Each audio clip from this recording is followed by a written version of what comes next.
meeting is being recorded.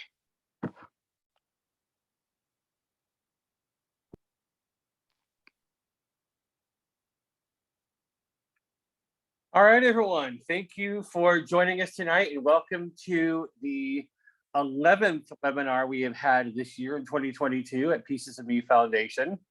I'm going to celebrate that because it's definitely been an adventure, up until this year.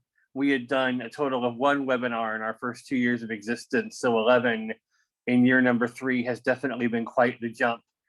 My name is Daniel Hodges. I am president and co-founder of Pieces of Me Foundation. My co-founder, cousin, and I'll say one of my favorite members of the family, Christy Rogers, is also joining us and taking care of some of the Zoom controls. So for those of you who are new to us, Pieces of Me was founded by Christy and I because we saw that there was still a need in the infrastructure supporting those of us with disabilities and chronic illnesses. We wanted to create a network of people from all over the world with all kinds of different experiences who could come and share their knowledge, share their wisdom, and also learn from one another. Regardless of where we are in life, we believe that everyone has something to give and everyone has something to learn. So we created this community. To decrease the stigma surrounding disability and chronic illness. And that leads us into why we do webinars, because open discussion, the ability to talk as humans and learn from each other is the best way to get rid of that stigma and to replace misconceptions with knowledge and with empowerment, both for us and for those who would be our allies. So with that in mind, again, I want to thank you for joining us on this Giving Tuesday, and we'll have some information at the end for the ways that you can support us. I'll just say, time, talent, treasure, any contribution matters. All of them make a difference. And, really we are just trying to create more inclusion, because when each of us has a chance to succeed, all of us benefit. So I had the idea for tonight's conversation based off of a talk that I was privileged to give in Lynchburg, Virginia last month at a leadership symposium. And I was talking about how, as nonprofit leaders and those who are clergy and other people in the space where we are in the business of serving people, sometimes we get into this false dichotomy where we believe that there are people who are there to give and people who are there to receive, and there's some chasm between the two. And generally, as people with disabilities, we're often shoveled into the latter category, despite what our circumstances might be and despite what our gifts and talents might be. So I wanted to say something beyond, hey, give us a chance to serve, and start opening up the conversation and showing all the different ways that we can and we do contribute in the community, so that we can shift that paradigm and start creating a conversation where we look at how we can help one another be elevated out of our current circumstances, regardless of where we fall as human beings, so that we can leverage those gifts and talents.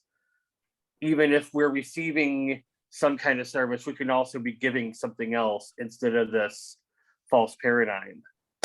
So with that in mind, I am going to open it up to Christy to say hello, and then, those of you who are on the board, I'm going to ask you to introduce yourselves and maybe share a few thoughts about, what resonates from this conversation in your mind, and some examples you think of when you think about, giving back to the community and really changing hearts and minds in the process. Hi, everyone. I'm Christy Rogers, Vice President and co-founder of Pieces of Me, as Dan mentioned, as well as Dan's cousin. Again, this organization is very important to us as we both have our personal stories behind why we are a part of this mission. And it makes us very passionate about, looking back at struggles that we went through and wanting to be there and give back and help other people along their journey at whatever point they may be at. And so that's why for me, one of my biggest reasons for wanting to start this nonprofit and really be a part of it and be a part of the community and give back and to show people that even though you may have a disability, you can still contribute. And a lot of times we have more to give and offer in a personal sense. So I just would like to say thank everybody for coming. We really appreciate your support and I can't wait for this conversation. I hope everyone feels free to engage and share their stories if they would like. So thank you.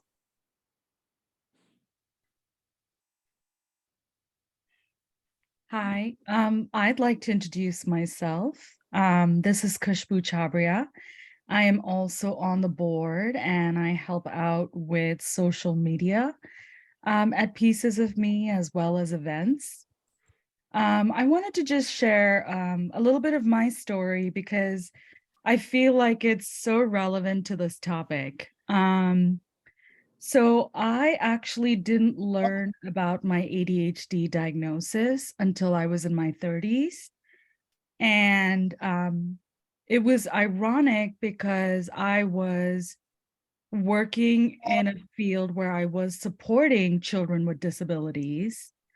But when I went to my employer and let them know that I had this diagnosis, they didn't offer me any real accommodations.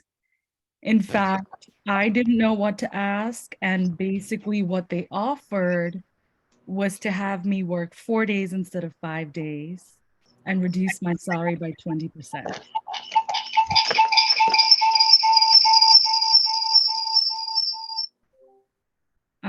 If I can just ask everyone to mute, just because there's some echo coming if you're not speaking.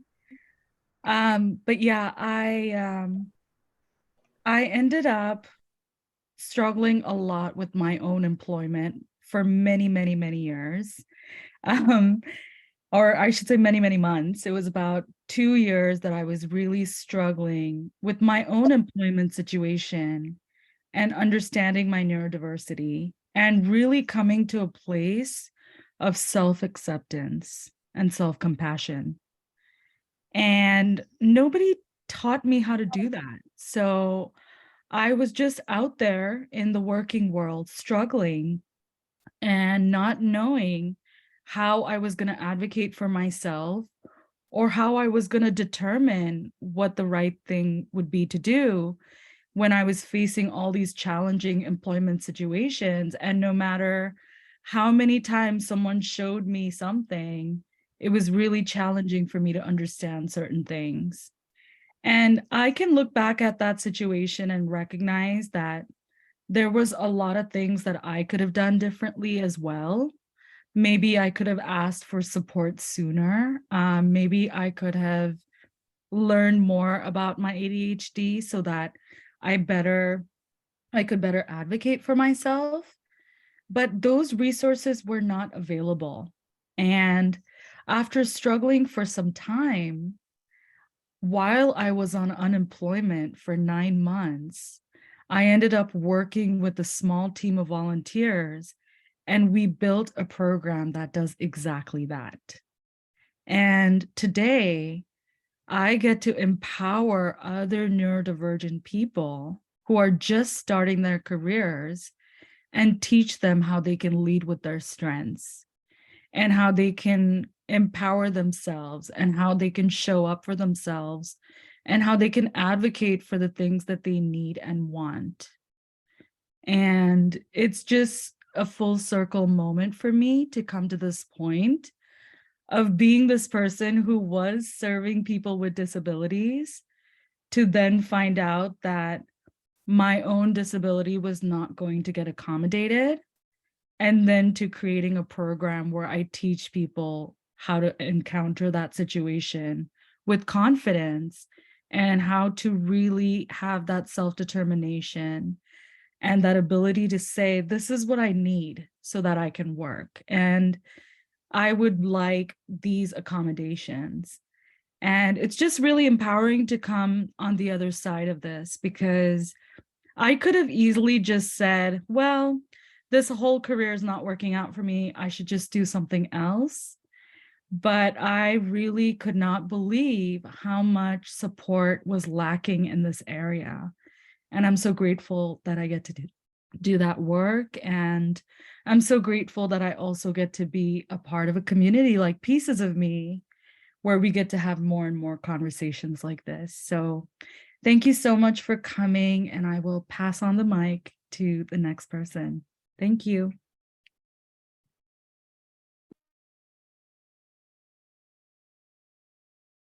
I'll be happy to go next. I am Karen Schultz. I am a board member, one of the original board members who has been with Pieces since Daniel and Christy pulled us into this amazing group. I currently am the director of the Office of Disability and Access Services at the University of Baltimore, which is where I met Dan when he was a law student. And during our conversations about the work that I do, what he was interested in doing, and my decision to look into being kind of giving back to the community, working in nonprofits, something along those lines, Dan's like, well, I have this organization that my cousin and I want to start. And that's how I got into Pieces. My reasoning behind this is multiple. One, I've worked in the field of disability services for almost 30 years in higher ed alone. So it's something that I have seen, kind of like what Kush was referring to. The changes have been pretty significant in the past several years, when we've had people with disabilities become part of the whole as opposed to on the outside. Avocation has really moved from working from the concept of burden to the concept of equity, as well as the fact that folks are understanding that disability is not just something you see, but something everyone may have that's invisible to others. And just because doesn't mean that they can't. One of my favorite phrases that I use now for students is, you're doing your work despite ableism, which is something as part of Pieces we're hoping to eradicate. I also am interested in the work because as a person living with invisible diagnosis, psychological depression, anxiety, I know firsthand how debilitating that can be for people at any given moment. And the struggle is real, and the struggle sometimes is not just daily, it could be hourly. So working with Pieces to help eradicate the concepts, the misgivings, the stigma, the judgment, the ableism, all the terms that we work on, to make that not part of the conversation, to make what we're having conversationally here tonight the norm, and to make people know that they are worthy, and they are who they are, and we appreciate who they are for what they provide to everybody else. So that's who I am and my Pieces story, and I'm hoping whoever wants to take the mic next can move it on.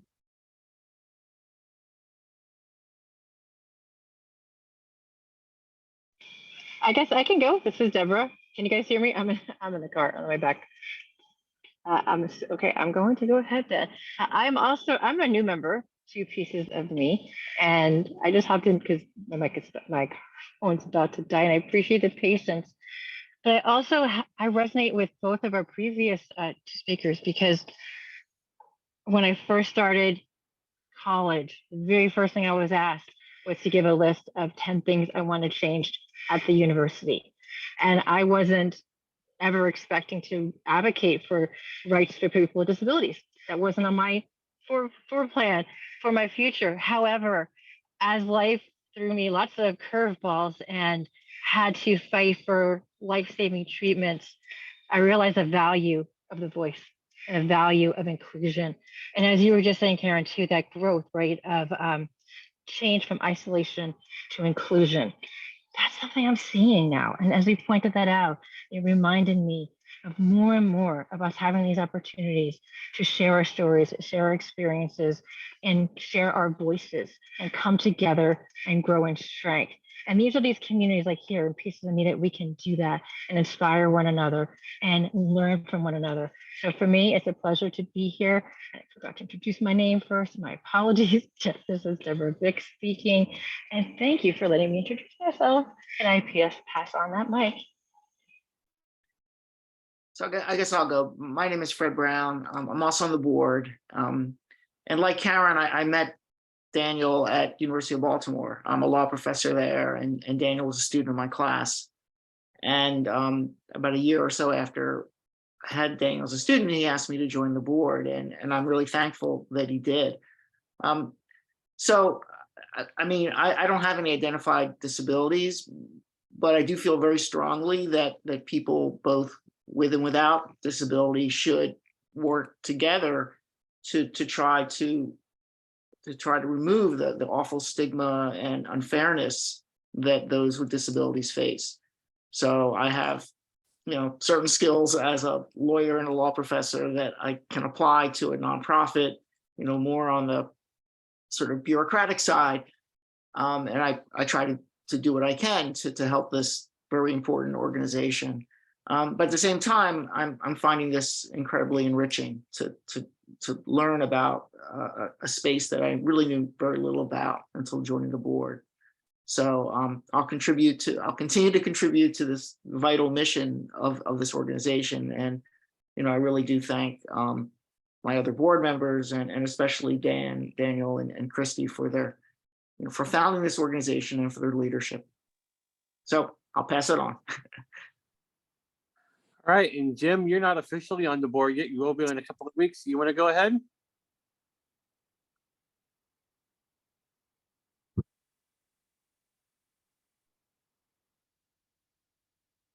Jim, you're still muted. Thank you. As you can see, I'm rather technophobe when it comes to Zoom meetings, etc. So thanks for pointing that out. I want to say thank you to Professor Brown, of course, for leading into this here and all the prior speakers. Professor Brown, I suggest that perhaps being a law professor is a disability or should be recognized. Wink, wink. So in any case, it's a pleasure to see everyone here. I thank everyone for the opportunity to join the board officially in a few weeks, but I'd like to start serving at this time. I'm going to be doing the recording secretarial role, taking minutes, etc., and all of that. So whatever I can do to help, please let me know, and I will do my very best to participate fully, as well as to obviously function to the best of my ability for the organization. My story is a little bit kind of like Khushbu's, that I have not been formally diagnosed with a disability. Up until just recently, within the last few years, the hearing loss. But I have, I suspect, other issues going on. Certainly depression, that would count as a disability, I'm sure. But those have been kind of like piling up, it seems, as I get older. So trying to function and find my own way through things and navigating with the excellent guidance that everybody here provides. One of the things that makes it hard for me, I think, is that I'm coming to this very late in life.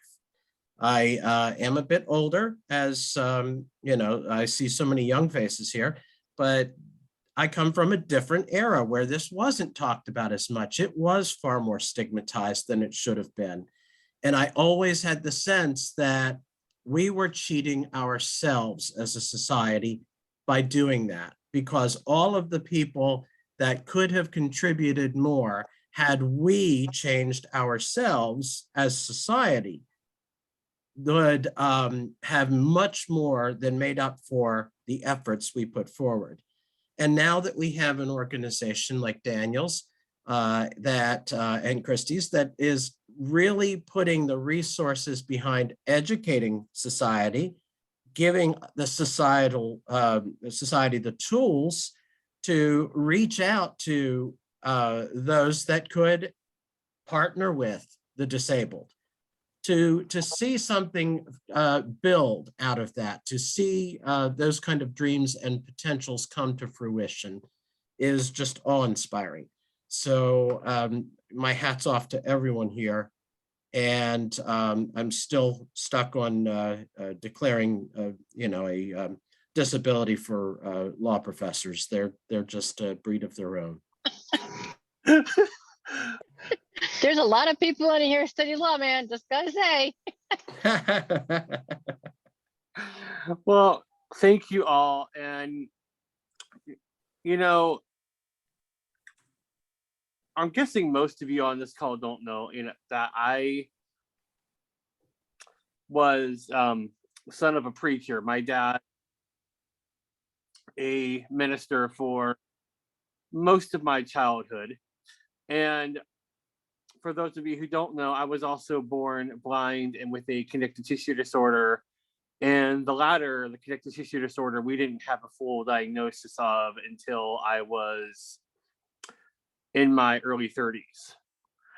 And that presented a couple of diverging pathways for me. On one hand, my dad was a great example of service and was someone who really showed me how to go out and, love and to try to, bring people, closer to whatever they needed to be in a better place in their life. And even as he had to walk away from, his attempt to get back into the ministry after a time where he was starting to look back at it, and that was about the time where he contracted and really started to develop the symptoms related to Agent Orange neuropathy. And so for the last 8 years of his life, I witnessed him on one hand fighting with his own body and mind, the heavy duty narcotics, the times where he was in and out of a wheelchair, etc. And a lot of times also the times where he wanted to volunteer with churches and they honestly didn't know what to do with him, and at least from our perspective, didn't really want to make the effort to figure it out. And I saw that a lot in my own life. Oh, it's great that you want to serve, but we don't know what a blind person can do. And then on the other hand, I saw within myself, that service really helps you find a way to get away from or kind of maybe mute or minimize your own pain while you're focusing on the needs of others. I was actually later, counseled to really gravitate toward that as a means of managing my own anxiety, to really hyper focus on what I can do for others and get out of my own shell.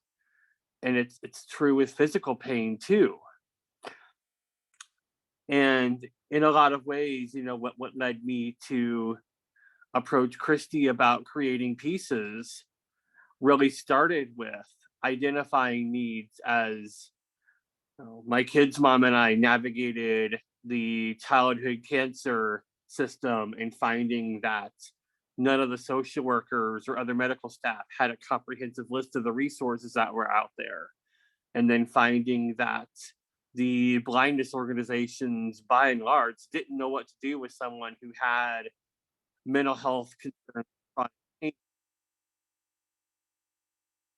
And, really saying, okay, the time is now, because with chronic pain, there was a point where I had seen so many other people with Ehlers-Danlos, my condition, come to a point where they either had to leave the working world because their symptoms were taking control, or they managed to stay in the working world because they had a cause in their own heart that was powerful enough to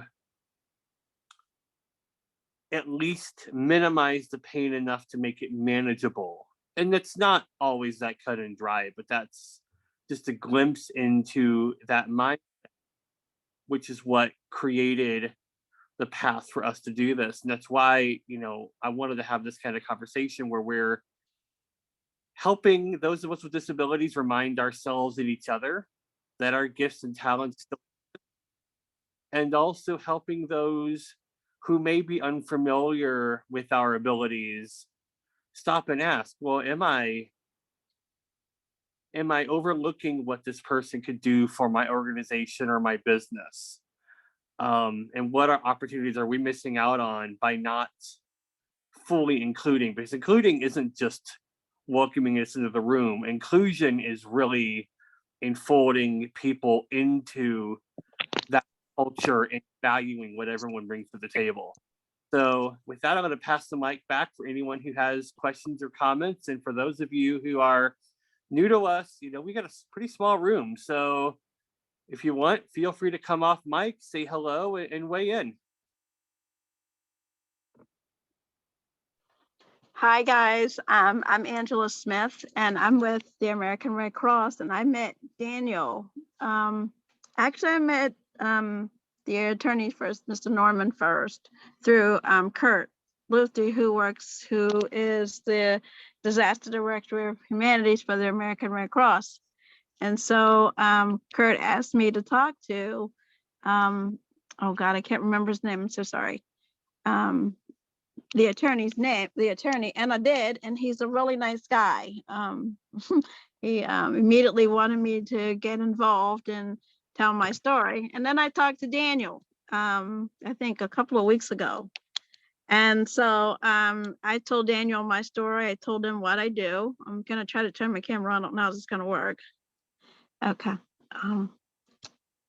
And oh, here we are. And he said, why don't you come on and tell your story?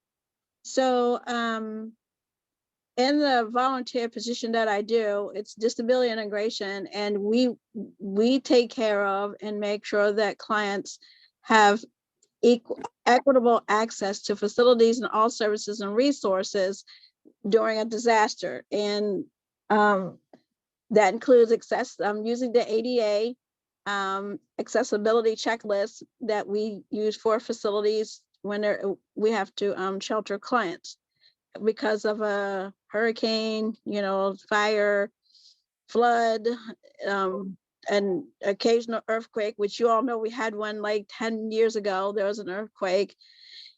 And sometimes smaller, what we call DAT calls, which could be a single family or a multifamily fire.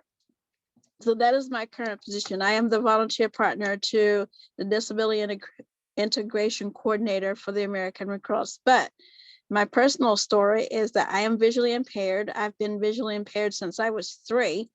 I had a single parent who did not understand and did not have the resources to take care of my impairment the way it needed to be taken care of. So I became an advocate for myself. And I suddenly realized, like some of the older folks on the panel here, that people just didn't understand and they didn't want to learn. They kind of wanted to know, like Daniel just said, oh, what do I do with you? Where do we put you? I'm glad that you volunteered, or I'm glad that you want to work, but we don't know what you can do. So I turned it around and I showed them what I can do by creating some things on my own. I was in Baltimore City for 4 years in the 90s, and I created 2 programs for them. It was kind of a really underdeveloped, underserved community that I was in at the time.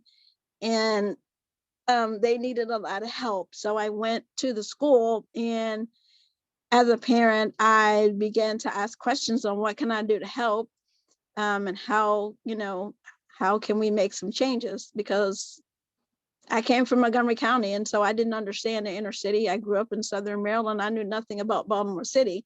But as it turned out, after learning that the school system could not help my kids because they were all really bright, I did some things on my own. I created 4 programs. I managed 3 of them. and connected with one of them through Baltimore City. And that gave me the impetus to move on and do some other things. I was a vice president for a nonprofit called Wings for Joy, where we worked in the underserved community and did a number of things. But my personal story goes even deeper than that. I got my college degree after I raised all the kids, managed to keep myself involved and not let them know that I had an impairment, because when you tell them that you're visually impaired, even today, it still will go back to the same thing. Well, we don't, we'll put you here.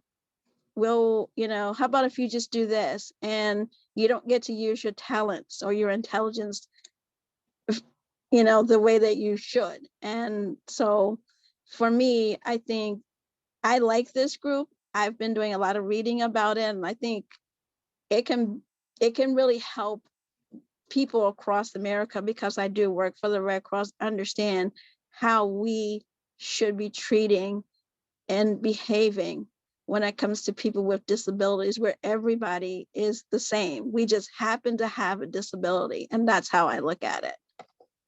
So that's my story.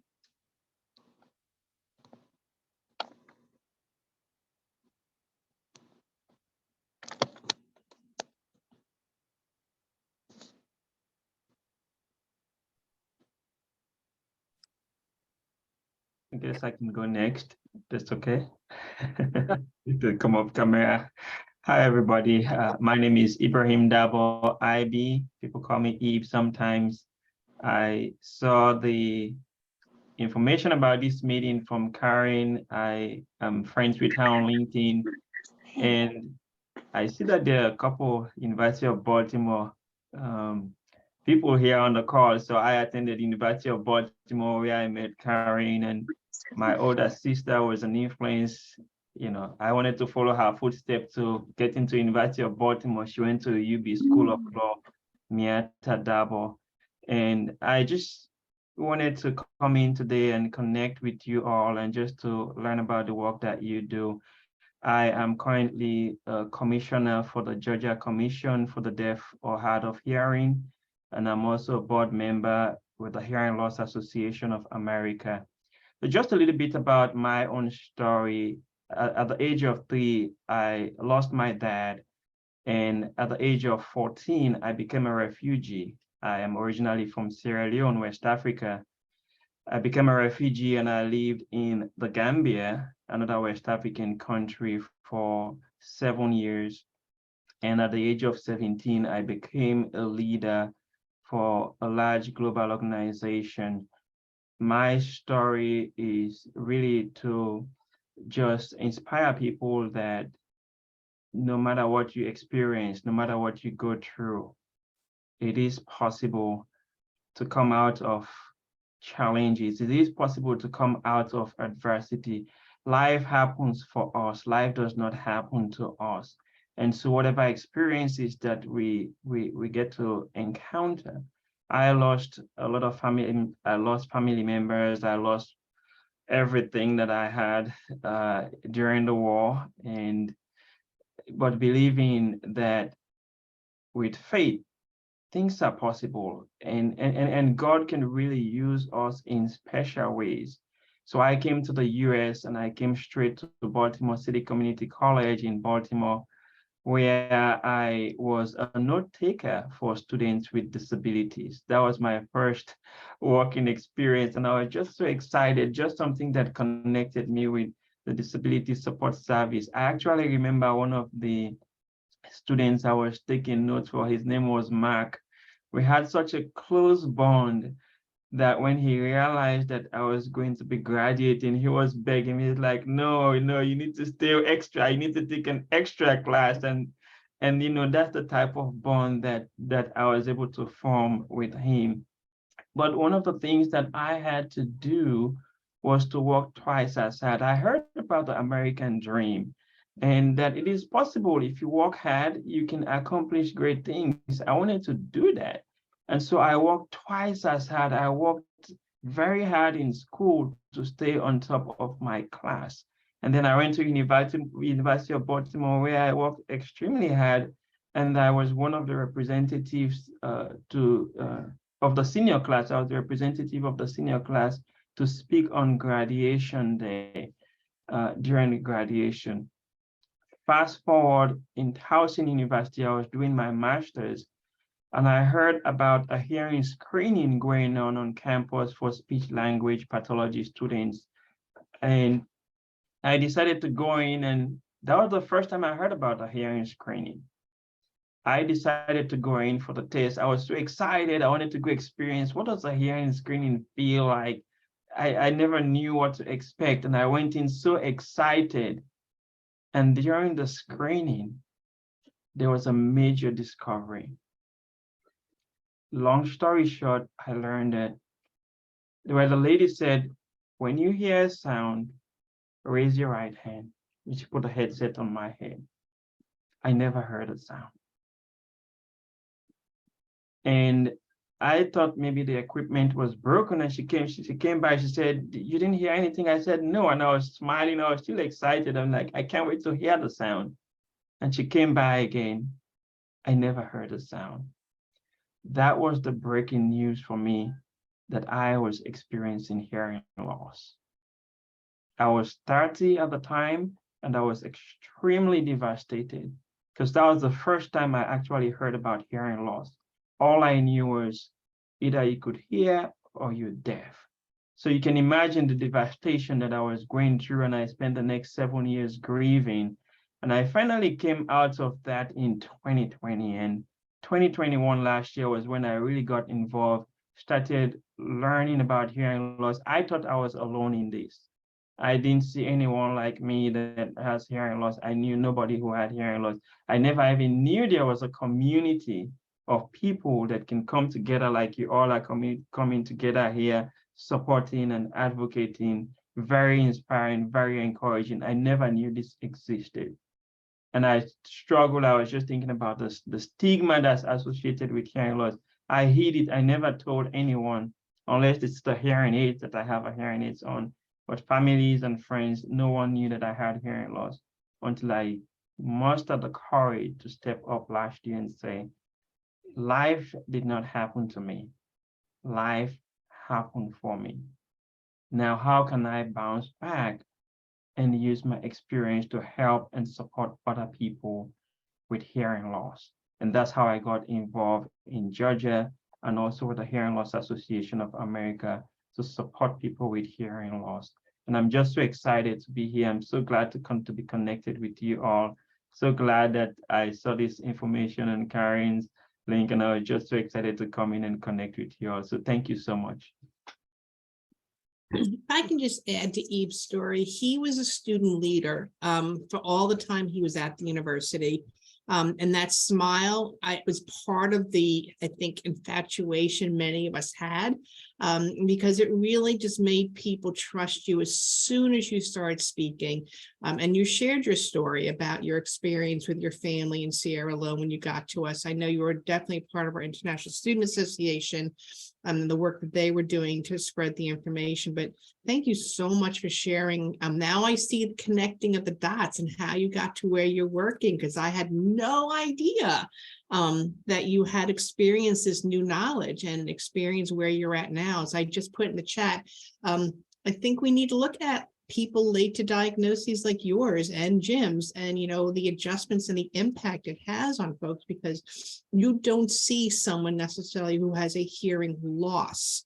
You see possibly someone who has a hearing deficit who uses ASL interpreters like we would have here, or other things that we put in place at the university that I'm more familiar with. But again, you don't see the disability. You just know it exists or understand how possibly to support it.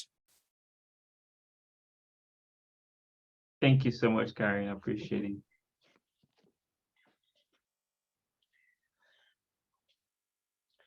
That's that's so true. This is Angela Fowler, by the way.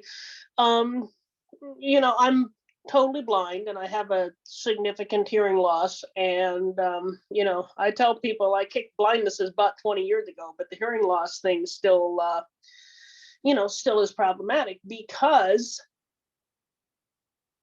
it's not only invisible, but it's not it affects me differently based on the situation I'm in. So for instance, it's not necessarily affecting me now, but if this was an in-person meeting with everybody scattered all over the room talking at once, you know, depending on the size of the crowd, it could become problematic. But what, you know, disability, and I guess I should, I guess I should tell you a little bit about myself. I wear many hats. I work in the accessibility space. I also build websites. I work on the Pieces website, to name one. I also make and sell a mean beef jerky. And I say that I mention all these things because, you know, society focuses so much on the dis and not enough on the ability. But I learned from a young age that if you want to be successful, if you want to support yourself, support your family, and get ahead, it is critical to take inventory of what you do well and use that, even if it's making 100 pounds of jerky and selling it, or building a website for somebody, or working a job that is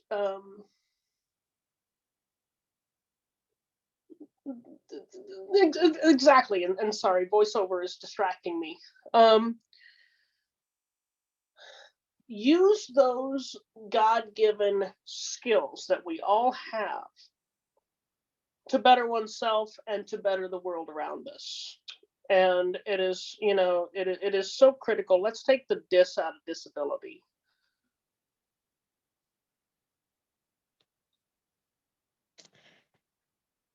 I am the other Angela, and I'm going to have to agree with this young lady. When we take that part out of it, I think that the ability to do almost anything and everything you want to do becomes so much easier. And that's coming from someone who did not attend college until they were in their 50s, and had to do it online and struggled because of the print, you know, sometimes getting papers in on time, because, you know, I had to adjust my papers back to 12 point instead of 24 points so that the professors wouldn't go, this is too big, it's too much to, you know, to send in. The email was too large, or these types of things. Those are all things as a visually impaired student I had to overcome, plus the fact that I wasn't older and other little things start to slip in, like you don't remember as much, you have to write a lot of things down. You're, you know, sometimes you forget to do something that you're supposed to do. And bottom line, and funny, but not funny kind of now, you're in a classroom and you're the oldest person in the classroom. So I had to turn my disability to an ability, because I had to advocate for myself. Everything I had to do was for myself, because the people around me did not understand that because you're visually impaired does not mean that you can't do anything. And a kid of the 60s where people just gave you candy and food and put you in a corner and say, okay, we'll come back to you later to see if you need anything else, was a big obstacle that I had to overcome. And so I agree with the other Angela wholeheartedly. So we Angelas stick together. It's about doing things different, but still getting them done. You know, you enlarge the print. Maybe you use a screen reader. Maybe you know, you wear hearing aids. Whatever the thing is that you do, it's just a different way of doing what every doggone buddy else does. Angela, this is Deb. Sorry, by the way, I was texting when you were talking in the voiceover. I'm so sorry. I know that's frustrating. Oh, no, we're, you know, one of these days I will learn not to let that distract me, but I can't. So all the to you. I'm not there yet. But you brought up something really amazing. Abilities, right? And I've been doing another live show on Tuesdays with nonprofits and inclusion. And there was also such, instead of saying special abilities, assets or special assets that we have, right? We have a unique way of looking at things and finding ways to make it work. I mean, I'm listening to the adaptations that you made, or Angela made, or everybody in this panel has made in some way, shape, or form. And I'm the same way. I'm a STEM girl, so I'm one of those people. Will get outside the box, figure out what I need, make it happen with whatever I got nearby, and a lot of duct tape. Got mom too. So, but that reality of figuring out a way to still be able to do something, and every one of us has that. And you were talking about the country. I'm sitting surrounded right now by all my craft supplies. I'm like buried in them right now, practically. And I've adapted ways, even for that, from the classroom, like I say, the boardroom, home, right? We have to be innovative, creative, willing to learn from each other, because there are things that I've learned from people working with learning disabilities, cognitive disabilities, that I ended up needing after I couldn't type or note take or sign anymore. And I needed all those, right? But that transition, getting to observe each other and learn from each other is invaluable. In the roundabout way I was really getting, because it was my squirrel brain, was something I gained. I have a squirrel brain. It's challenging at times. I gained so much when I was in college and I worked in a computer lab for people with disabilities, because I was exposed to people that were visually playing baseball, which I didn't even know existed, right?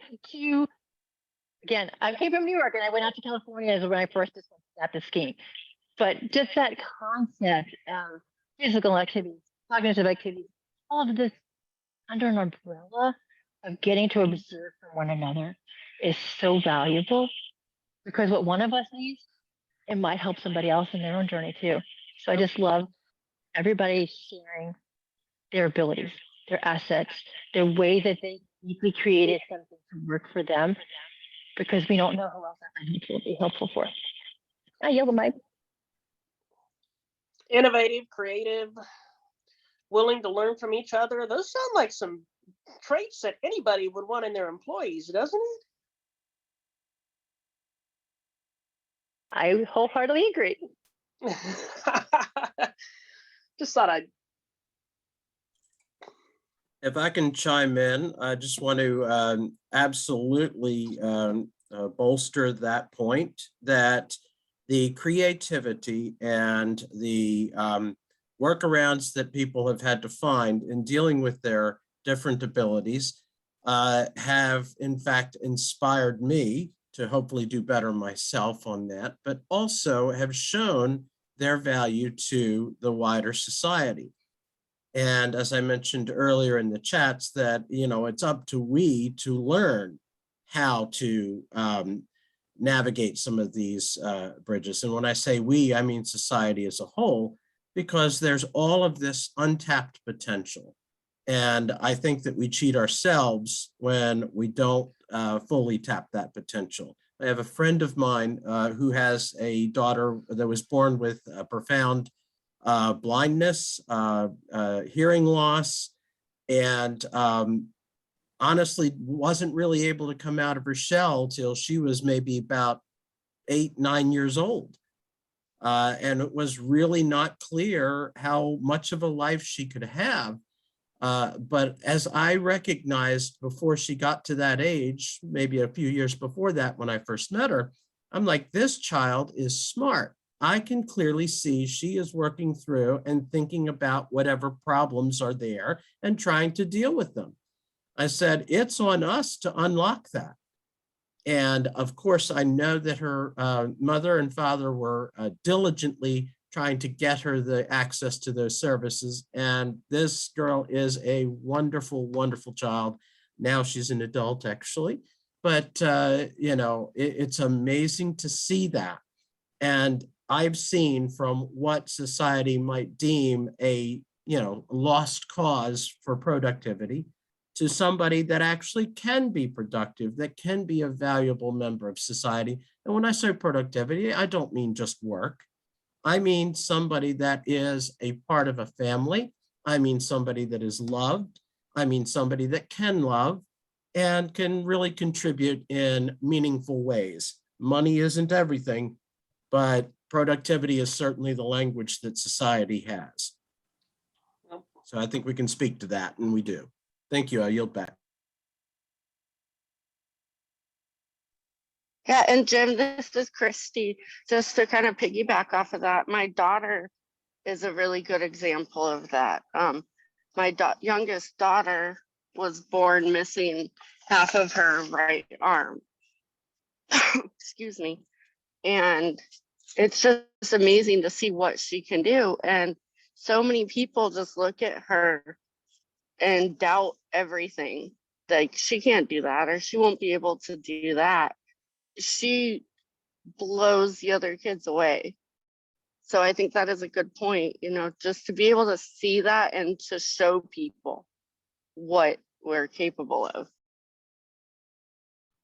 If I can kind of continue in this conversation, one of the roles that I play is to let students learn how to advocate for themselves, so they understand how to do just what some of what we're talking about, talking about our strengths. I love the word assets, because that's a business term.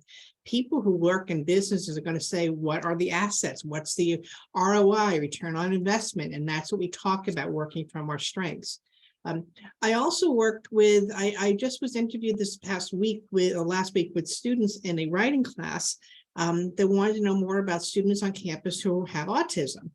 And as an early part of the conversation, they were asking about more like, what can't our students who have that diagnosis do? When I start explaining all they can do and the purpose of accommodations, etc., one of the young ladies said, "Oh," and it was a pitiful awe. It wasn't like, "Wow, that's so cool." And it's really makes you have to step back and going, stop. That's not the angle we're ever going to come from. And to talk about the equity that we need to make sure everyone understands the importance of that. Access is equity. The day that I can talk myself out of the job to say everyone now has equal access because it's the norm, not the exception, I'm fine with that. I'm fine with people in my field not having employment in years to come if that is the reason we don't. Because again, everyone has their assets, everyone has their skill sets, everyone has a way, as Jim's saying, to contributions, and how we measure that contribution is not going to be the same for each, but to judge it from the same level of expectation is just inappropriate and unethical, et cetera, et cetera. And so it's part of what this conversation also be about. What are we talking about? The expectations, not just from our own angle based on what we know we can do, but helping others understand this is what I can bring to the table. This is what I can't bring to the table, but that's okay. And going from there as well. And Karen, I'm going to give you a follow-up question, but before I do, I'm going to share a funny anecdote here, because generally we advertise our events on LinkedIn, and Christy and I think Kushbu too, had been going around for a good couple of weeks this month trying to figure out why our event would not post. And finally, after several emails back and forth with a LinkedIn support person, we receive a message back that apparently our thing will not post because the post contained the word porn. And I'm like, what? Like, wait a minute, inspiration porn was mentioned. And so, we swapped out the O for an asterisk and got it published. And I went back to LinkedIn and explained, look, I understand why you don't want adult content on your website, but that's not what this is. And you need to understand, as a company who values inclusion, that this is a term that is ubiquitous in the disability community. So, Karen, you kind of brought this back to my mind with your talk, with your comments about the awe versus wow. So can you explain in your words what inspiration porn is and how we are trying to break away from that by actually educating the public? I'm hoping I get this correct and there's no quiz later to judge me on my answer. Definitely. My interpretation of inspiration porn really comes where if you, and I'm going to use a really simple example, one that people can probably understand better. We talked about this past year when we had the Paralympics and the coverage of the Paralympics, and some of the folks who were probably doing the, the coverages after some of the games happened, some of the events happen. And the language you use is coming back to that despite conversation, to want to do more, to be inspired because you have a disability and you ran the race.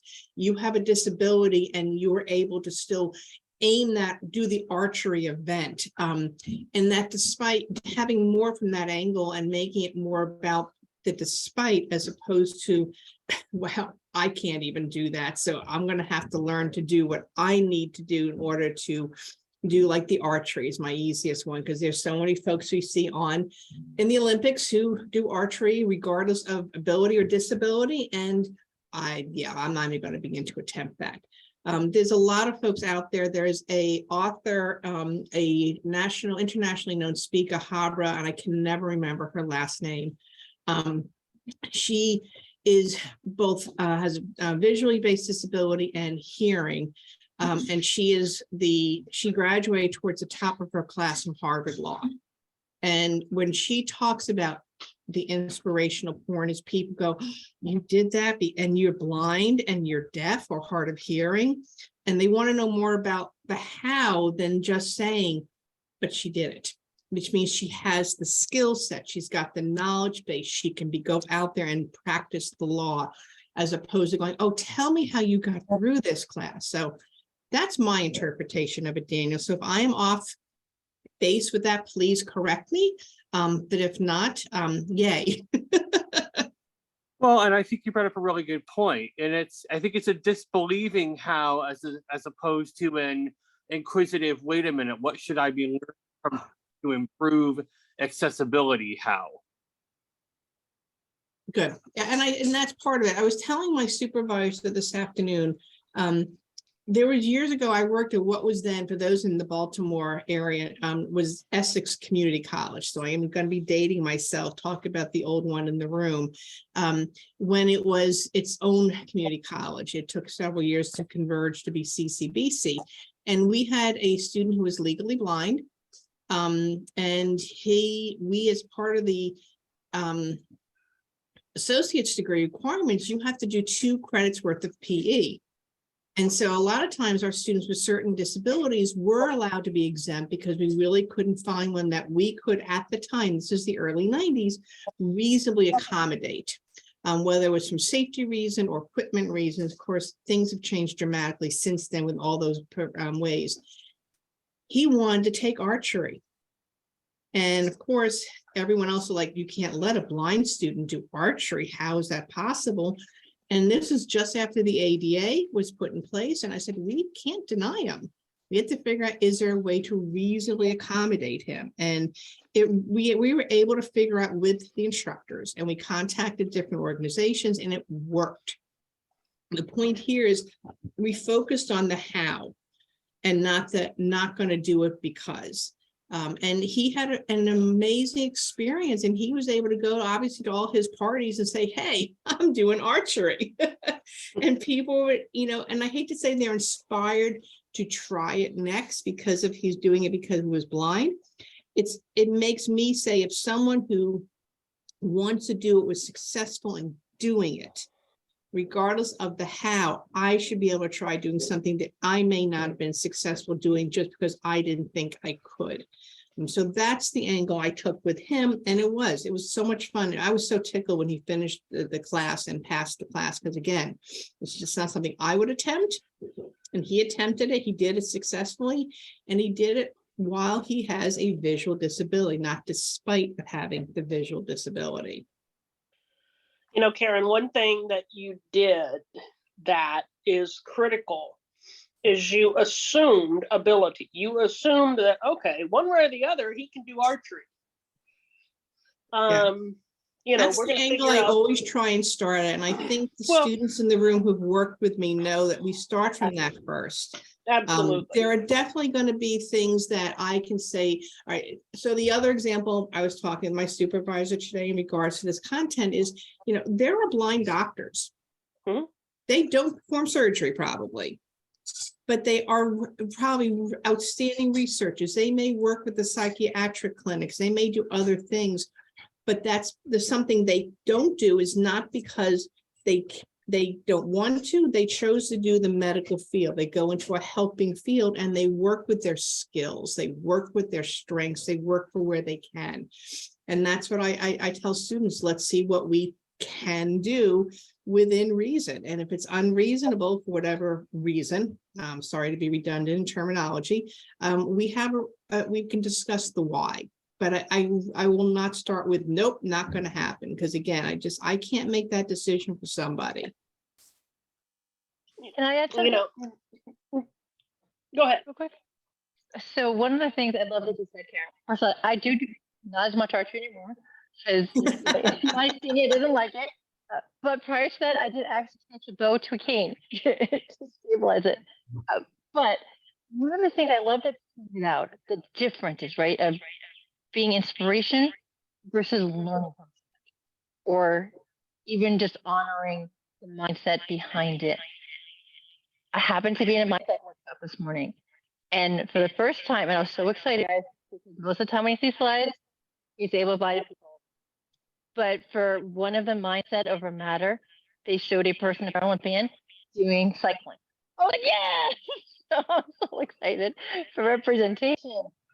But it wasn't done to pity, right? It wasn't done where I've actually had, and I know it wasn't intended to be this way, but I did have a Taekwondo instructor tell everybody, if I could be out there, what's everybody else is, right? And that shouldn't be the motivation. The motivation should be the fitness, right? Or what can we do? So when you said that, it brought back that analogy, right? Of somebody saying, if she can do this, I should be able to do it too, versus, hey, that person decided to put mind over matter and do the best they possibly can with their abilities at that moment in time, right? And celebrate them for what that is, that achievement is. So when you said that, it triggered why I was so excited today to see that image, because it wasn't portrayed as a woe with me. It wasn't portrayed as hardship. It was portrayed as somebody choosing to put their mind to something to be the best they can be in that particular field. So I wanted to thank you for that because that gave me clarity. Thank you.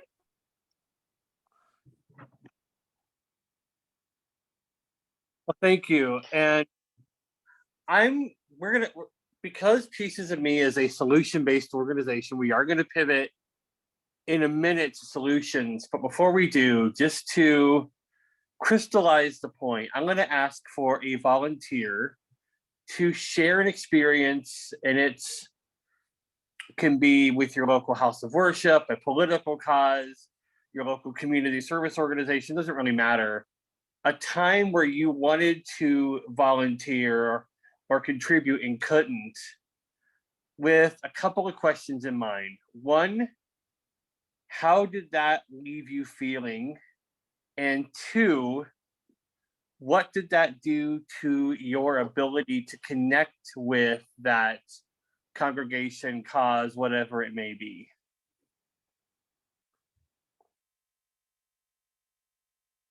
I got you if you need somebody, Daniel.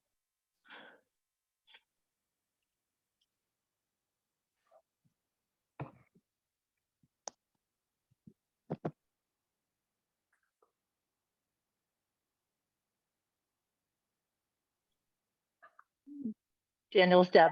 I can answer if you need somebody. Okay, go ahead. Nobody needs to be jumping at the microphone. Go ahead if you want to. So I don't have it nearly as much now, but especially in my teenage years, yes, I'm dating myself as well. Back with those wooden crutches days. But I did. I had those challenges where my temple didn't know what to do or how to include me. And at one point in time, finally called my house and told me I couldn't come back to camp and the other programs where it was service-based activities. And they didn't know what to do with me or how to accommodate me. And that really became a challenge for them, especially towards the end of my school years. So I was excluded from those programs. And it definitely impacted that ability for that social interconnection, right? Because, and this is where I struggled for the past years, because I valued my ability as a speaker, but I lacked any value in myself as a person, as a woman, in my self-confidence, in my development. So it dramatically impacted my self-esteem and my self-image, and really that ability to connect with my peers.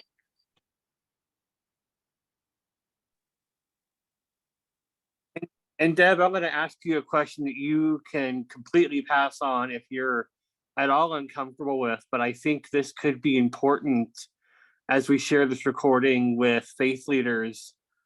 Are you comfortable sharing anything about how that impact, since you mentioned it being your house of worship, your temple, are you comfortable sharing how that impacted your faith and how you navigated that process? It definitely made me question, right? It made me question, especially I'm Jewish, and in Judaism, it is traditional that health is first, medical exemptions. I say exemptions because I also did things with the Orthodoxy came first, right? And yet I found myself consistently fighting for that access, including, this is ridiculous, people carrying me upstairs in a chair where they weren't touching me, which is something for Orthodox, but it was icy snowing stairs, and it was being argued about a system. It made me not want to go to the Levitica's house, go to the Shabbat services, and be with my peers, because it was going to be an argument of what was acceptable to get me safely into the space.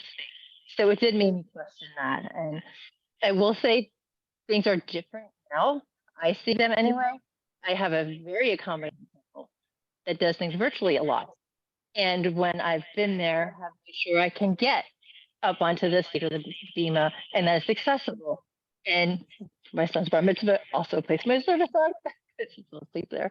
But I've seen that change over time, but it's hard, right? In this conversation of how do we get that place and our space there, right? Because one of the things I hear often from people is wanting to hide us, or putting us by the back door, putting us by simply really further away than where is the best place for us to actually be. Like maybe up front or near, a space where we can, in my case, my dog, right? And all these other, I actually know a bunch of things that I have with me, I live with the world. But that reality of inclusion and not separation, and that only comes from this dialogue of explaining, we've had this conversation before terminology, right? And so when people don't know what terminology, they often avoid us and they ignore us, not intentionally, but unintentionally as if you're doing something wrong. So my belief, that's what is often the situation, and nobody knows how to start that conversation. And that's where we have this real heart to heart of how do we create that inclusion? And just asking, right? Just straight up saying, I see you, I hear you, what can I do to make this work for you? How can we accommodate this a space of loving kindness and acceptance for you? I thank you for sharing that. And I can empathize. It's why I asked that question. It's really difficult when you're, on one hand, especially something as personal as spirituality, or really anything that resonates with us deeper than our material possessions, when that is threatened, or when that is inaccessible to us, either physically or just emotionally, or by means of not being included, it does create quite the chasm that we have to find some way to bridge. and it can create some serious cognitive dissonance. And that's why I wanted to go into that topic, because as we're doing outreach to people in the community, I want to really hammer home that point that these things do have consequences, that it really does create some sort of discord or could even create an identity crisis at its extreme. And I've seen that happen with so many people. And so I wanted to give a place for that conversation. But I also want to transition into talking about solutions. And if anyone has something to share on the previous point, they can still too, but also with an eye towards solutions. What if we had our community organizer, faith leader, someone in, organizing a political thing, whatever the case may be, if that person were in front of you, what words of wisdom would you share? And this is open for anyone. I think, Turn the mic.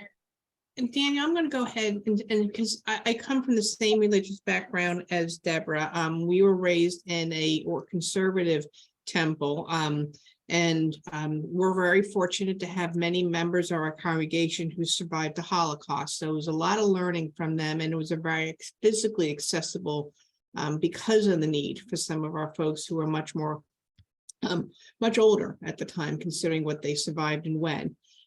But I think the piece that always comes back to me when I see, like on TV on Sunday mornings, the televangelicals who have people come up to the front and they put their hands on there and they go, "You will be healed."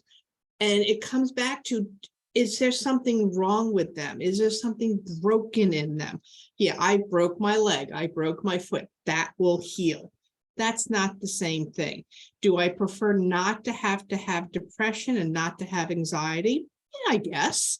Is it ruining my life? No. Do I prefer my mom not to have severe emphysema because she's on oxygen 24/7? Of course, because it has shortened her life. It has taken away things that she used to be able to do.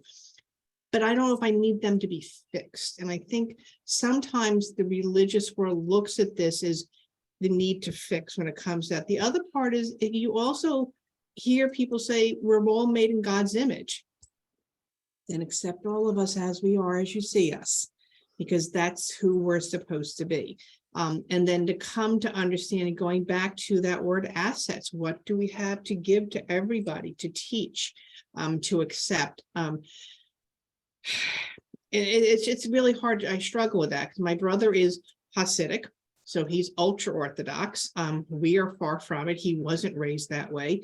And he has very different ideologies now than we did. And the disability piece, a couple of his kids probably, if they went to public school, would have been diagnosed with a learning disability or attention deficit or possibly others. And they refuse to do that for fear of being ignored, pushed out, etc., in their own community. And that's sad to me because it's denying potentially the opportunity for the kids to grow, tap into their strengths, yet they struggle now because they're not getting the kind of services maybe they needed, just like Angela S. was talking about earlier. Not getting this up earlier, growing up. And that's, I think, part of it. It's isolationism. And not accepting others. And that's really hard for me living the way I do and the work that I try and continue to do. And then I think just being who I am in general. Erin, can I highlight something you said? Not fixing. We're not to be fixed. We have assets. We have special skills. Yep. We're not needing to be repaired. We're not even broken. Okay, I might be in some cases, but that's a totally different story. But that reality, right? Yes. Okay, you can't see. I have oxygen. I have right now. I'm wearing my neck brace because with CRPS, but I'm not broken. I still do things I still live a full life. And quite frankly, people keep telling me I have more of an impact on what I'm doing now than I would have had in my political aspirations. Who knows if that's true, but I'll go with that. But that reality is not broken. We are who we are. Highlight what we can do. Honor our achievements, our accomplishments, and what we are doing with our lives. Sometimes that might mean making it to the bathroom or just making it to the couch, or maybe doing social media and supporting somebody. It may not be running a marathon because well, I can't run a marathon, but it doesn't even move us. And I just really want to highlight that because for so many years I prayed for you, I prayed for you. I'm like, you can pray for my strength, you can pray for my sanity with my teenagers, you can, pray for the ability to live my life the way I want to live it, but honor me for what I do. Yeah. And that's what I would really tell other people working in this space to create for us. Open that dialogue, listen to us, and honor us as people. And I So- take sorry. It's okay. I have a phrase that I use, and I use this phrase because when you see me and you look at my glasses, you swear that, pardon my phrasing, that I'm as dumb as a rock, but these glasses do not define me. So I define myself as a person. My name is Angela Smith, and I happen to have a disability. I'm visually impaired.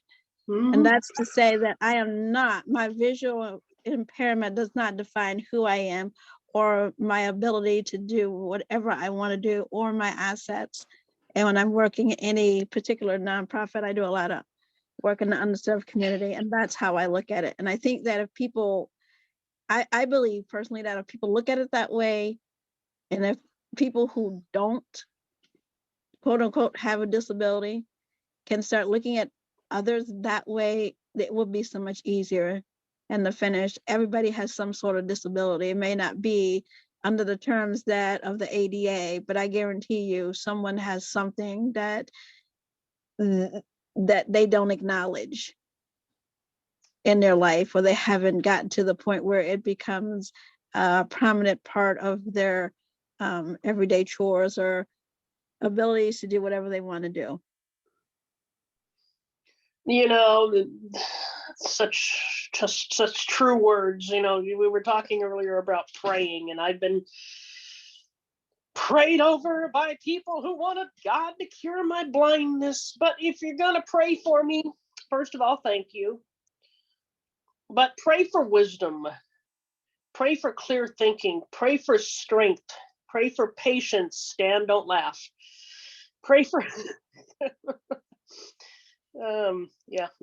God gave me some great attributes. Patience is not one of them. Pray for the wisdom and the strength and the tenacity to keep improving myself and keep being a better human being than I was yesterday. Pray for all those things. Those are so much more important than curing my blindness. Absolutely. I couldn't agree more. And I don't obviously I hope my audio is funky. I can't agree more because we are what we get to do, the impact we create. We're not defined by our disorders or challenges. I had a friend once tell me, I teach alongside my disability, right? And not defined by it. And once you get to start talking with you, I'm not quite sure how that happens, but you don't see it anymore, right? Because people see who we are. That's something I want to be able to teach community members. Sorry, my audio is funky because I jumped on here, but it's ultimately see who we are, see what we do, see where we're going, and see our true heart for what we want to accomplish.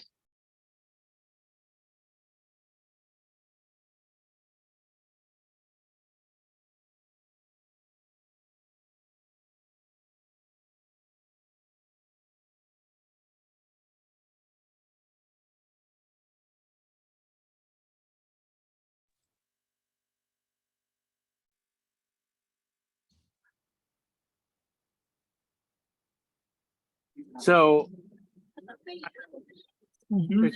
Huh? been some great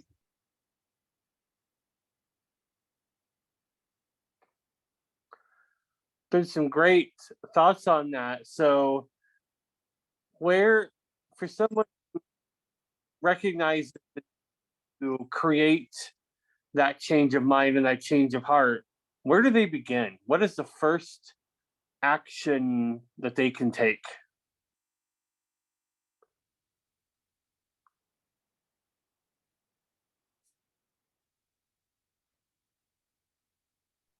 That's a tough question, Daniel. And the reason I think it's tough, and I agree with Deborah about self-care, but we're talking about not looking at us as a person based on the disability, but at the same time, we need to lead with that in ways so they understand where we're coming from. And so to try and change the mindset, it's really thinking through, again, starting with our assets, but explaining, the trials and tribulations, some of the difficulties, some of the barriers, and then making those suggestions to the greater good about why those barriers are in place, ways to get rid of those barriers that are in most cases not just simple but cheap, because that's usually an argument too about the cost of things, and to say to someone who continues goes back, but we're talking about like Angela F about being cured of her blindness, and having that fixed, is to accept their naivety, that this is the mindset they came from. And this is maybe how they were raised and what their beliefs were. And if they continue to act that way, then we say, all right, I accept your ignorance because you're purposely trying not to make those changes. But distinguishing that some of us, and I include myself at times before I got into this field and started really becoming very deeply connected to it, all of us come in with some kind of bias, and the bias may be just based on a misunderstanding or a lack of exposure, or a lack of understanding. I know when I grew up in K through 12, I know we had people with disabilities in my school. Unless there was something I could see, I would not have known otherwise. Did I think differently of them? Maybe. But, growing as I have as an individual, doing what I've been doing since way back when, it has changed my perspective. It has made me more of what I am and who I am and what I do. And I think we need to give grace, and that's a word I've used so frequently, especially the past 3 years, to others who are on the beginning of that journey. And if they're willing to go on that journey, then let's walk them through that journey. If they're not, for now, move on to the next person who's willing to walk that journey with us. You talk about giving grace. I think this is one of many reasons why we can't walk the lonesome valley all by ourselves, right? Because I know for me, it is so much easier to give grace when I'm not the one directly affected. When it's me, when I'm the one that's trying to volunteer for something and being told no, go sit in the corner, the emotions get fired up, and it's just it's so much harder. It literally takes a couple days and some distance before I can stop and think clearly about the situation. But when you have somebody with you, when you have an advocate or a friend that you can talk to, not even an advocate in an official sense, but just a buddy that you can say, hey, I'm having this thing happening where I want to volunteer for my church, and they don't know how I could do it. Can you just walk through this with me? Either give me some talking points, or go with me, and maybe the two of us, you've got that other person to help you be objective and to help you extend that grace when necessary, and to take us away from our own emotions. Angela, this is Deb.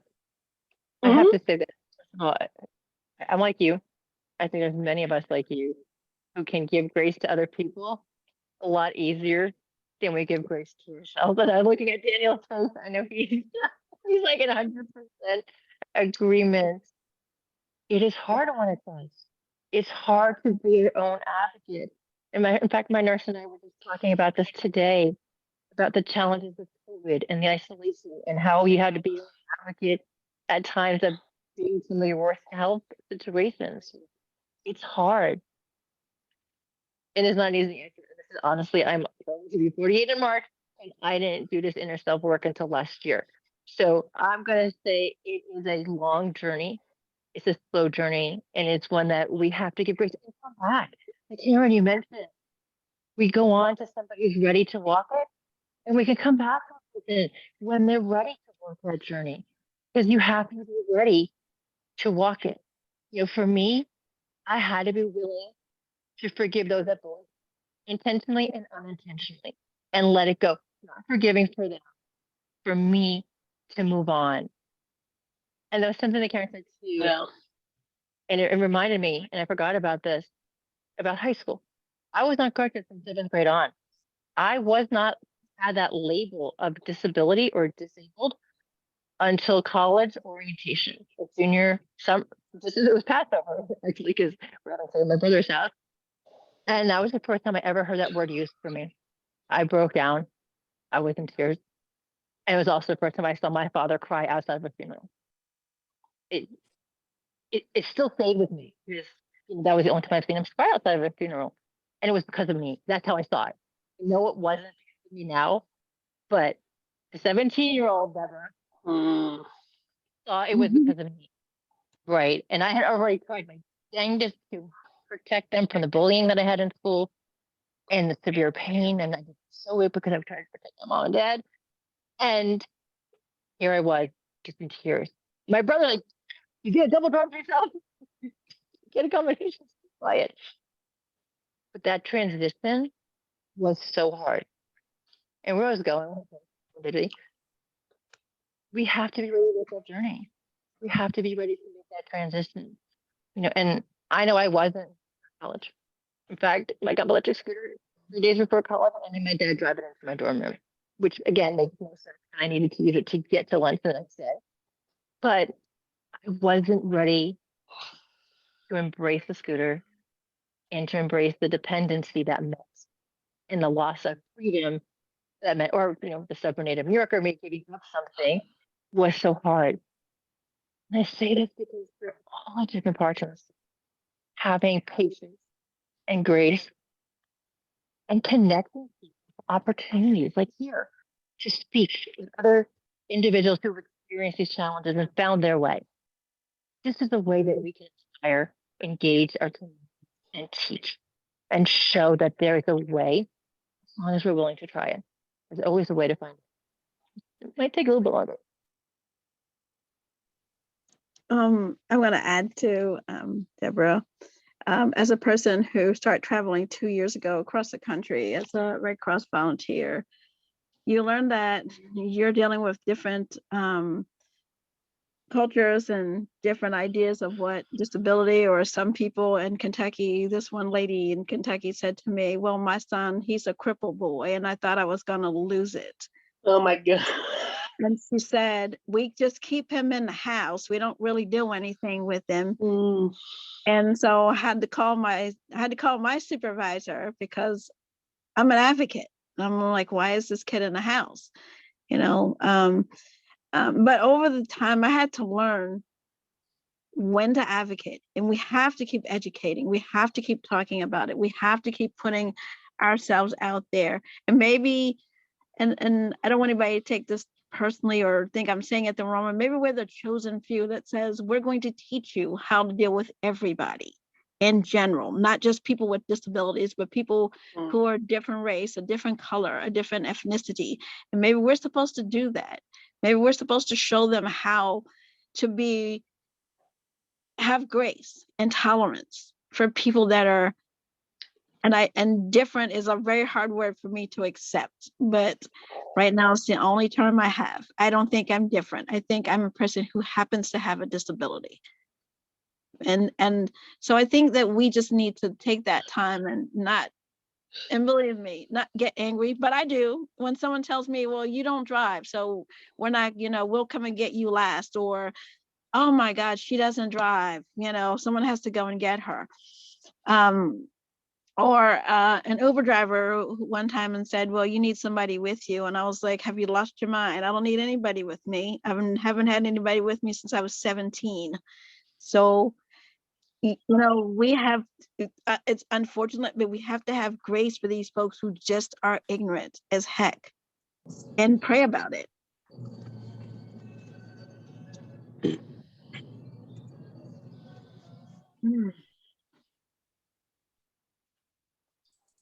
I just want to add another facet to the discussion about grace.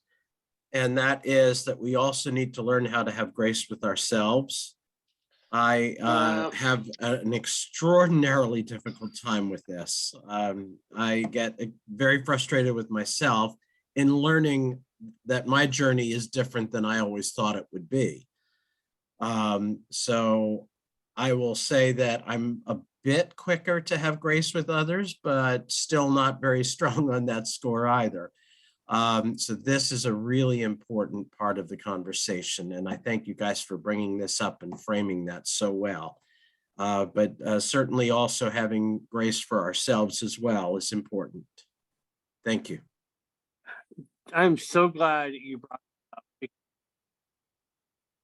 leading into our last conversation, one of our last questions, which is, we've talked about creating our and creating allies, but for those who are out there saying to themselves or to others, I don't know that what I have to give matters. I don't know that I can contribute because of this or that characteristic, or I don't think that I can take another rejection because they have piled up and because they have, really started to cause me to question my worth. We're out there saying, hey, go out there and do this, but there's more to it. So what advice, what wisdom can we share with people who find themselves in that boat?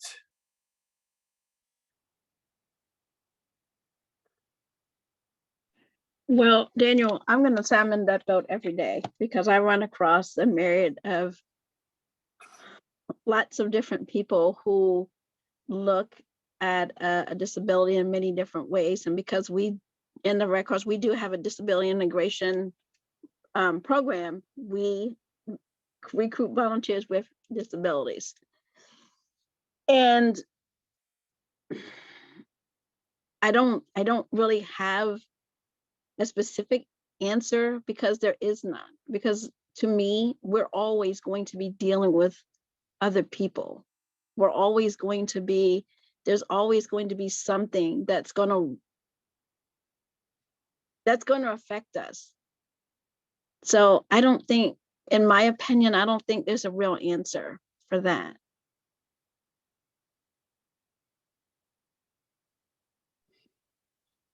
I had something for that though. The mic is working.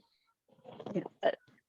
So for this past year, I did grow in a way that I never expected in terms of my, hopefully I hear my children screaming at the computers, in self-confidence, and Daniel, I've had this conversation a lot.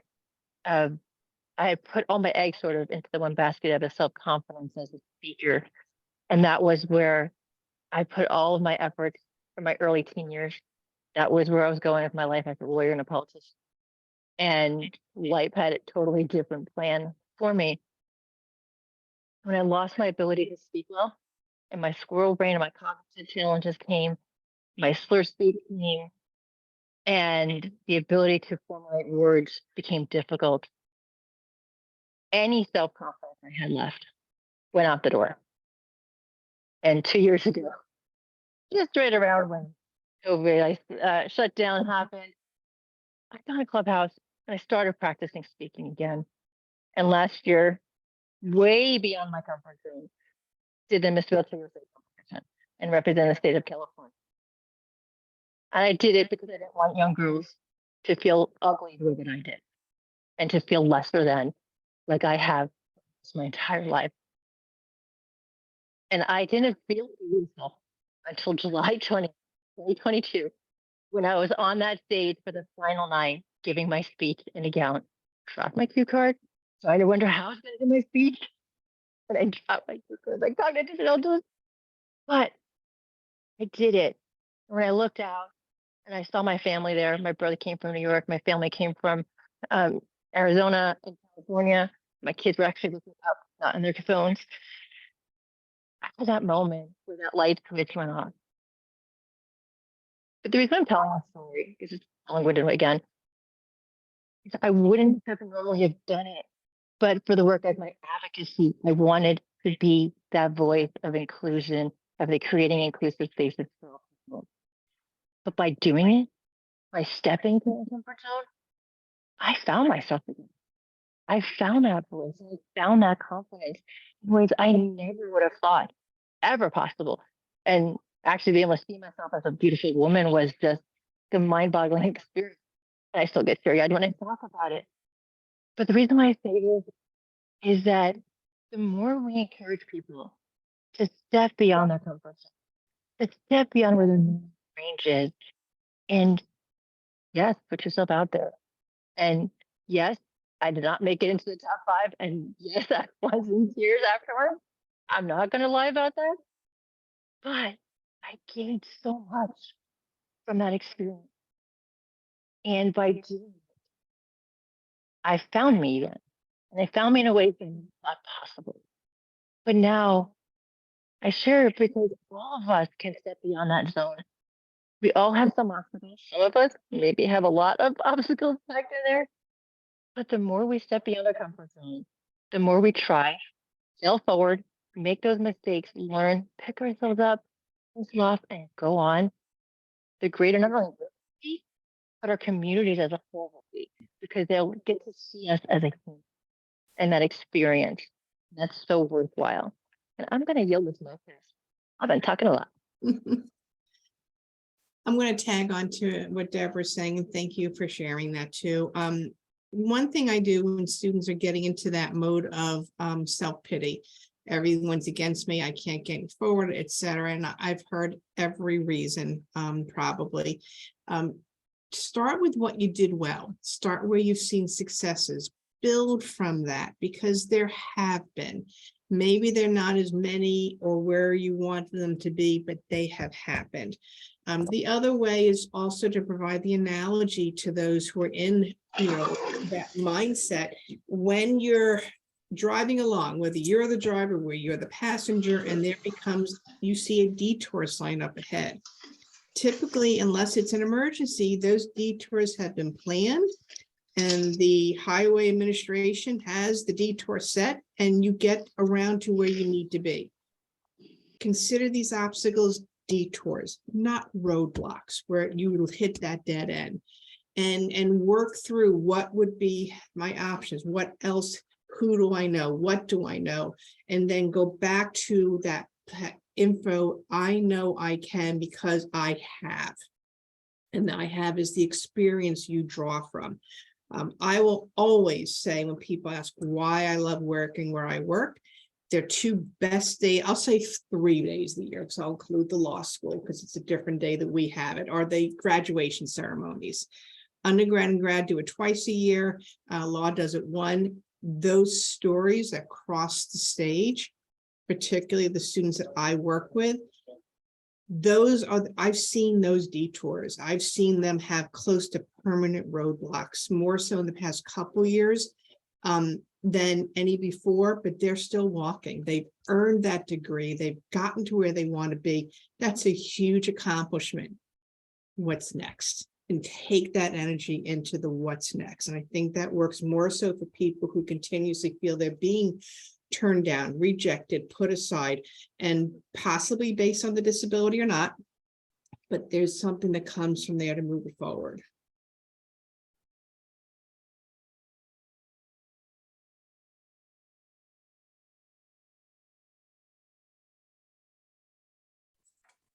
I want to add one thing to what Karen was saying there, talking about detours and off-ramps and on-ramps to the road of life. I have taken an off-ramp from the law school, and I have to find my on-ramp back on to finish up. It's been a very daunting challenge for me with my disability kind of occurring during law school, as well as some other personal issues and whatnot. And moving back from Louisiana, to and then back from Louisiana. So this is really, in the frame of this whole conversation, is kind of laying it on my heart that I need to do that and do that quickly as soon as I can, because I think that I have a greater potential to offer to others than what I'm doing at this point, even though I'm doing what I can at this point. So that's on me. That's my responsibility to take whatever my abilities, disabilities are, to lump them all together and see what are my abilities truly going to be. And I can tell you that though I know I have fallen short of what I can do at times, I know that I have exceeded what I thought I could do at times too. I've surprised myself. That is because there is something there. I have to find a way to unlock that, and you guys are challenging me to do that. So I thank you for that conversation, for all of this, and hopefully that in a semester or two, I will be back and finishing up. Thank you all. This is Deb. I was 5 units in my law degree before the compounding pharmacy impacted that ability for the way they made my medication. And that has been a struggle for me for many, many years because I was 5 units away. I did my internships actually wheeled across the state, my grandfather's down.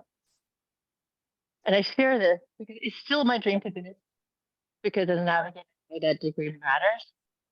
But I also see value in what I'm doing with the nonprofits that I work with and the people that I work with and as a speaker. And I don't, for the longest time, felt unfulfilled. I felt like I left something. And last year when I was in a collaborative book, as Karen had commented, detours, that was what I was talking about, that detour. And it's kind of parallel to where I started. And it's kind of coming full circle. But I'm finding value in what I've done. Doesn't mean I don't want to finish, because believe me, if I put all that time in and all I went through during that time period, I would really like to finish it. But there's so much value in what you do. And I know there's going to be so much value in what you do. And so whatever it is, stick with it, man. You have so much to offer. And I really appreciate you here. Deborah, thank you so much for those kind words. I want to walk with you in our journey together to wherever we're going. And I agree wholeheartedly with what you're saying, that maybe not having finished that particular journey right now does not mean that we are not valuable and that we don't add value. We do. That's absolutely true. I believe that I have some more that I can do, perhaps if I finish that journey, which is why I want to do that, rather than for any kind of, self fulfillment or anything like that. But Totally that I believe I can. that. Thank you, Totally get thank you, that. and I think you and I kind of shared that particular aspect, that particular facet. I just want to say that I came to the meeting tonight thinking that we were going to talk about how the Red Cross does its work when there is a disaster, but I ended up getting some very valuable lessons, including how to focus on my disability and not hide it so much and not act like it doesn't exist. So I just want to say thank you to you guys so much. I really appreciate it. And I hope that I can be in touch with some of you, because you're going to be a great asset. And I think it will help me to grow in the work that I do as a nonprofit person. So. Thank you so much. So much for your honesty too. I was looking in the chat, and self-esteem it's an issue for, I'm not sure which Angela it was, sorry.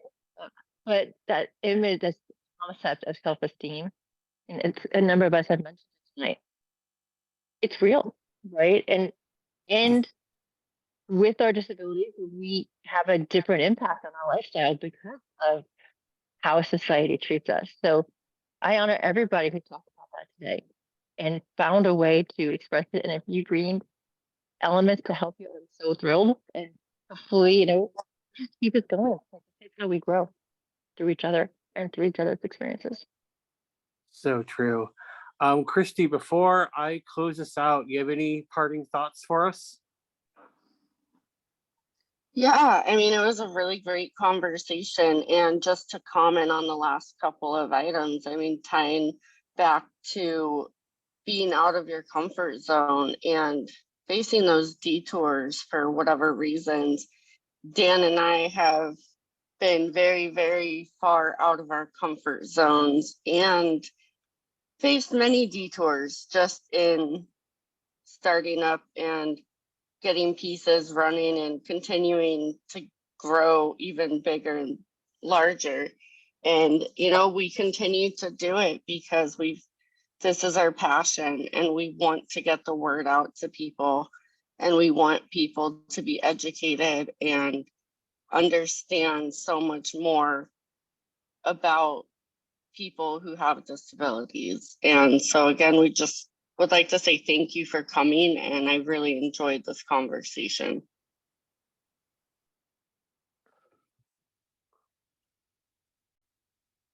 Well, thank you. And I want to thank everyone again for being part of this conversation tonight. And I'm going to share a few closing thoughts before we wrap up. And that,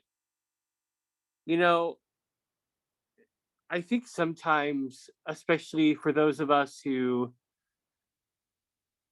try to make a living in this work, who try to use our voice for creating change, it can spawn the illusion that life is different for us.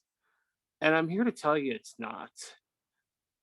I've had orthopedic surgery in all 4 mainland US time zones. I was able to close my fist for the first time last week, since June was the last time I was able to close my left fist before this last week. We're getting into a part of the year where mental health challenges is real, and that includes for someone like myself who lives alone and already has an anxiety disorder. I'll even share just today, between the pain and the anxiety, that it's hard. It was really hard to get myself motivated to facilitate this meeting, and I was afraid that I wasn't going to have what it took to make this meeting what it needed to be. And in reality, I didn't need to, because my contribution was simply to lay the stage for all of you to really add so much context. And so my takeaway, especially on that last question, is the same thing that I tell myself, or try to tell myself, to share with anyone hearing or reading these words, is start by offering your best at that moment and trust that your best in that moment is good enough.